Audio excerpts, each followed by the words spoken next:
होता है कि सिग्नल एक रिसेप्टर से दूसरे रिसेप्टर के पास जाता है इफेक्ट में जाने के लिए, और वो दूसरा रिसेप्टर क्या होता है हमारे पास सेकंड मैसेंजर कहलाता है। अब इसको समझने के लिए हम टिपिकल एक सेल मेम्ब्रेन का स्ट्रक्चर दे सकते हैं। तो इस सेल में जो है सेल मेम्ब्रेन में हमारे पास कुछ रिसेप्टर्स जो हैं वो प्रेजेंट होते हैं। कि मैंने एक रिसेप्टर बनाया है एक जिसमें जो है वो 7 सेल्स हैं। उसके बाद ये लिगेंड है। लिगेंड जो है, लिगेंड का मतलब क्या होता है, कोई भी सिग्नल है, यानी कि कोई भी सिग्नल जो है जो रिसेप्टर के पास आएगा। अब सिग्नल आपको पता है हार्मोन की फॉर्म में भी हो सकता है, कोई केमिकल की फॉर्म में भी हो सकता है। तो लिगेंड क्या होगा, हमारे पास एक सिग्नल होगा जो कि इस सारे प्रोसेस को जो है ना वो एक्टिवेट कर रहा होगा। यहाँ भी हमारे पास एक प्रोटीन होती है सेल में, जीएस प्रोटीन उसे बोलते हैं। इसके 3 सब यूनिट्स होते हैं, अल्फ़ा, बीटा, गामा।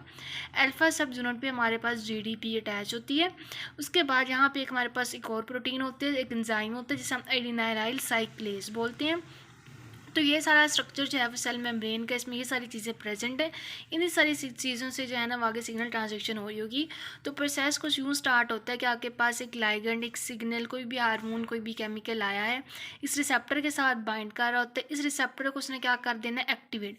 अब जैसे ही ये रिसेप्टर एक्टिवेट हुआ, रिसेप्टर के पास सिग्नल आया, तो जीएस प्रोटीन क्या होती है, एक्टिवेट। जीएस प्रोटीन एक्टिवेट क्या होगी, तो ये जो इसके पास ये जो जीडीपी अटैच हुआ है, ये जीडीपी रिप्लेस हो जाएगा, यानी कि ये जीडीपी यहाँ से निकल जाएगा और इसके साथ क्या लग जाएगा, जीटीपी लग जाएगा। जैसे ये जीएस प्रोटीन के साथ एक जीटीपी लग गया, जीएस प्रोटीन क्या होगी, हमारे पास एक्टिवेट हो जाएगी।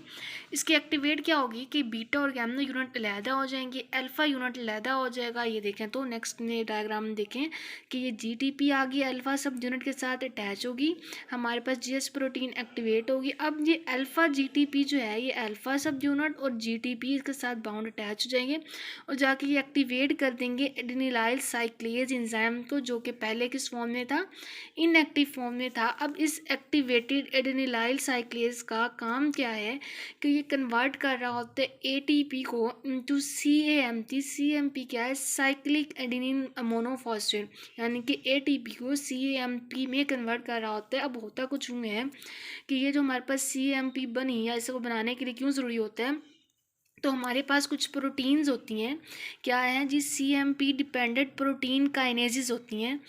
इन उनको काम करने के लिए सीएमपी चाहिए। देखिए इनका नाम से ही शो हो रहा है कि सीएमपी डिपेंडेंट, यानी कि इनको काम करने के लिए क्या चाहिए होगी, सीएमपी चाहिए होगी। ये सीएमपी जो है जाके एक्टिवेट कर देती है इन प्रोटीन काइनेजेस को।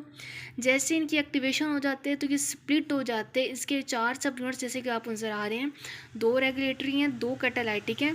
तो ये चारों सब यूनिट्स आपस में जो है ना, ये देखें यूँ अलग-अलग हो जाएंगे, कोई इधर चलेगा, अलग-अलग हो जाएंगे। जो कैटालाइटिक सब यूनिट है ये भी रह जाएगा। देखें तो एक एक्टिवेटेड कैटालाइटिक यूनिट जो है ये जाके सबस्ट्रेट की प्रोटीन की फॉस्फोराइलेशन कराएगा, यानी कि एक प्रोटीन को फॉस्फोराइलेटेड प्रोटीन में जो है ना वो कन्वर्ट कर देगा। और यहाँ पर ये फॉस्फेट कहाँ से आएगी जी, एक एटीपी के मॉलिक्यूल से आएगी और फॉस्फोराइलेटेड प्रोटीन बना देगा। ये आगे फॉस्फोराइलेटेड प्रोटीन जो है वो as a second messenger act करेगी और ये आगे जो है ना वो प्रोसेस हमारा करवाएगी, जो भी इंट्रासेलुलर इफेक्ट्स इसने जो है ना वो प्रोड्यूस कराने, और ये सेकंड मैसेंजर कराएगी। अब इसकी इनएक्टिवेशन क्या ऐसे होगी कि लाइगेंड था, लाइगेंड चला गया, सिग्नल ख़त्म हो गया, इसकी डीफॉस्फोराइलेशन हो जाएगी। जब यहाँ पर डीफॉस्फोराइलेशन हो जाएगी तो ये सारी चीज़ें पीछे से जो है ना इनएक्टिवेटेड होना स्टार्ट हो जाएंगी और ये सेल दोबारा से फिर से सेल मेम्ब्रेन जो अपने रेस्ट मेम्ब्रेन स्टेट में आ जाएगी और फिर अगला सिग्नल आएगा तो फिर जो है वो दोबारा से ये सारा प्रोसेस हो जाएगा। तो ये जो सारा प्रोसेस था हमारे पास सिग्नल ट्रांसडक्शन का था, बहुत ईजी सा प्रोसेस है। होप सो आपको समझ आ गई होगी।